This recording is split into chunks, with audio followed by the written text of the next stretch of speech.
वाणिज्य विद्याशाखेमध्ये करिअरच्या उत्तम संधी आहेत. 5वी ते 10वीच्या अभ्यासक्रमात वाणिज्य विषयाचा समावेश करण्यासाठी प्रयत्नशील आहोत. या संदर्भात शालेय शिक्षण मंत्री दादा भुसे, शिक्षण सचिव आणि महाराष्ट्र राज्य शैक्षणिक संशोधन आणि प्रशिक्षण परिषदेचे संचालक राहुल रेखावार यांची भेट घेतली असून त्यांनी वाणिज्य विषयाच्या समावेशाबाबत सकारात्मक भूमिका घेतली आहे, अशी माहिती दी institute of chartered account of इंडियाच्या वेस्टर्न इंडिया रिजनल काउन्सिलचे अध्यक्ष सीए केतन सय्या यांनी बुधवारी दिली. सीए अभ्यासक्रमाच्या विद्यार्थ्यांसाठी तब्बल 500 कोटी रुपयांच्या शिष्यवृत्तीची तरतूद करण्यात आल्याचंही त्यांनी नमूद केलं. WIRCच्या उच्चपदस्थ अधिकारी शिष्टमंडळाने बुधवारी पुण्यातील विविध संस्थांना भेटी देऊन अधिकाऱ्यांशी चर्चा केली.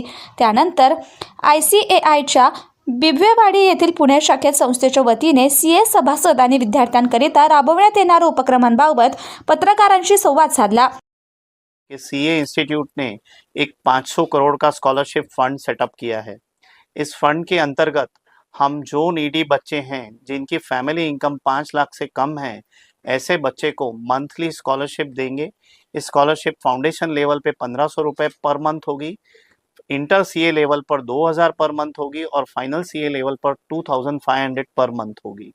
मेरी आप सबसे रिक्वेस्ट है कि आपके आजू बाजू में जो भी नीडी बच्चे हैं उन्हें इस बारे में बताइए, और हम चाहते हैं कि ज़्यादा से ज़्यादा बच्चे जो कि फिनेंशियली जिनको इसका सपोर्ट की ज़रूरत है उन तक ये मैसेज जाए। सीए इंस्टीट्यूट कई सारे कार्य कर रहा है। आज हम पुणे में यहाँ कोऑपरेटिव कमिश्नर्स के ऑफिस पे गए थे, हमने वहाँ पे रिप्रेजेंटेशन सबमिट किया है। हमारा एक बहुत ही महत्व का मुद्दा ये है, आज की तारीख में जो प्रोविजंस हैं कोऑपरेटिव एक्ट में, उसमें ऐसा है कि अगर कोई भी कोऑपरेटिव सोसाइटी या बैंक में कहीं फ्रॉड होता है तो उसके ऑडिटर्स उसकी FIR करें। हमने ये रिक्वेस्ट की है कि जिस कोऑपरेटिव सोसाइटी या बैंक में कहीं फ्रॉड होता है और चार्टर्ड अकाउंटेंट अगर उसके रिपोर्ट में रिपोर्ट करता है तो मैनेजमेंट उसके बारे में FIR करे। और ये बहुत सिंपल बात है कि जिसके घर पे चोरी हुई है वो उसका रिपोर्ट लिखवाना चाहिए, ना कि एक ऑडिटर। तो ये हमने आज रिप्रेजेंट किया हुआ है। इसके अलावा हमने ये बताया है कि सीए इंस्टीट्यूट का जो एम्पेनलमेंट प्रोसेस है वो बहुत ही रोबस्ट है। रिजर्व बैंक ऑफ इंडिया उसको अप्रूवल करता है।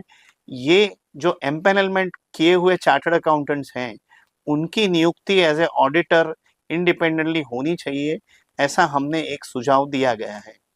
तीसरा, हम कई सारे कार्य कर रहे हैं कॉमर्स एजुकेशन को स्ट्रेंथन करने के लिए। आज पूना में हमने 2 अकाउंटिंग म्यूजियम का इनॉग्रेशन किया। इस अकाउंटिंग म्यूजियम को देखने के बाद बच्चों को ये पता चलेगा कि अकाउंटिंग की शुरुआत इंडिया में ही हुई थी।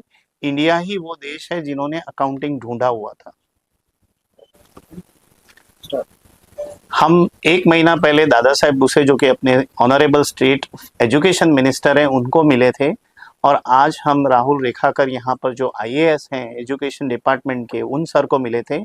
हमने उन्हें बताया कि 5वीं से 10वीं कक्षा तक जो एजुकेशन स्कूल का हो रहा है उसमें वाणिज्य का एक लेसन होना चाहिए, और इससे जो बच्चा 5वीं से 10वीं कक्षा में है उसे ये पता चले कि आर्ट्स और साइंस के अलावा कॉमर्स में क्या सब्जेक्ट हैं, कॉमर्स से कैसे कैसे फ़ायदे होते हैं, किस टाइप के ऑर्गेनाइजेशंस हैं, किस तरह की इंडिया या पूरे वर्ल्ड में फाइनेंस टैक्स के बारे में पता चले। और मुझे ये कहते हुए खुशी हो रही है कि हमें ऐसा बोला गया कि हम सीए को कुछ चार्टर्ड अकाउंटेंट्स को इस प्रक्रिया में नॉमिनेट करें, जो कि आने वाले नए करिकुलम में हम वाणिज्य सब्जेक्ट के जो लेसन्स हैं उनको इंक्लूड कर पाएंगे। Thank you. सॉरी, मुझे ये कहते हुए बहुत खुशी हो रही है कि 1 जुलाई 2017 को हमारे honourable prime minister Shri Narendra Modi ने कहा था कि my signature, the chartered accountant signature is more powerful then my signature.